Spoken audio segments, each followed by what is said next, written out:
तीर्तल block सागभरिया बात्या आश्रयस्थल परिसर में सुश्री शुभश्री साहित्य संसदर 16 वार्षिकोत्सव अनुष्ठित हो जाइछि। मुख्य सभापति प्रेमचरण राउत, शिक्षाविद कवयित्री श्रीमती बसंत मंजरी दास नेतृत्व में उत्सवर सभापति हेमंत कुमार नायक बलिष्ठ सभापतित्व आसरटी को सुंदर करथिला।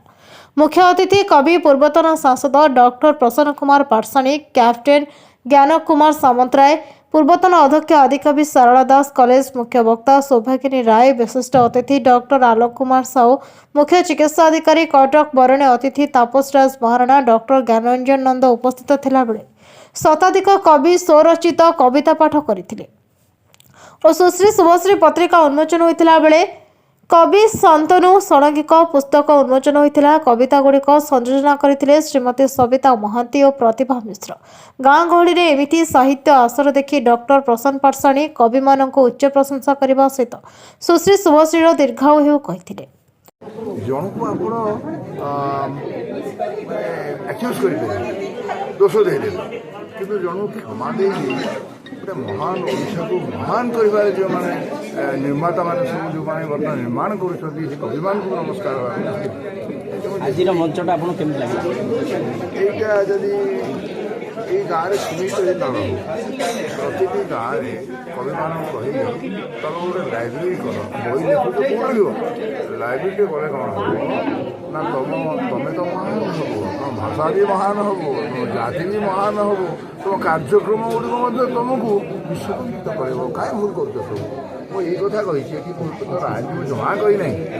ଗୋଟେ କବି ହିସାବରେ ଗୋଟେ ନେତା ହିସାବରେ ଗୋଟେ ଆତ୍ମସନ୍ତୋଷ ଦେଉଛି ଆପଣଙ୍କୁ କବି କବି ହଁ କବିତାର କେବେ ଶେଷ ନାହିଁ। ସକାଳର ସୂର୍ଯ୍ୟ ଉଇଁଛି କବିତାର ଛନ୍ଦ ଶହୀ ସମ୍ପାଦ ଆଜି ଏଥିରେ ବହି ବହି ଲେଖିଲେଣି ଯେଉଁଟା ମୁଁ ପ୍ରୋତ୍ସାହନ କରି ଆସିଛି। ସମସ୍ତେ ବହି କଥାରେ ଅଛି ନେତା ମିଛ କହନ୍ତି କିନ୍ତୁ କବି ସତ କହନ୍ତି। এটা କହିଦେଇଛି ପ୍ରକୃତରେ ଏହା ସତ୍ୟ ସତ୍ୟ ନ କହିଲେ ମିଛ କହିଲେ ଆୟୁଷ କ୍ଷୟ ହେବ। ତେଣୁ ଆମେ ଆମ ସ୍ୱାର୍ଥ ପାଇଁ ମିଛ କହିଦେଉ।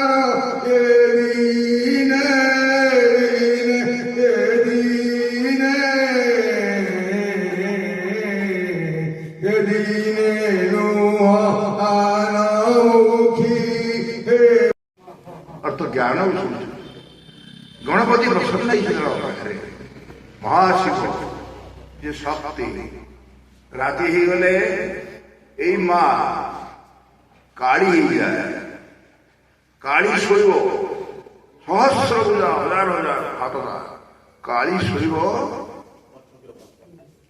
तले काल शोची तले किए ठिया दिन से शिव सकाले राजी 12टा पर शव हो शिव हो कालू काली से शिव शक्ति बड़ी शक्ति ना से माँ। जगतसिंहपुर जिला एरसमार तन्मय कुमार सिटिंग का रिपोर्ट नायवती टीवी।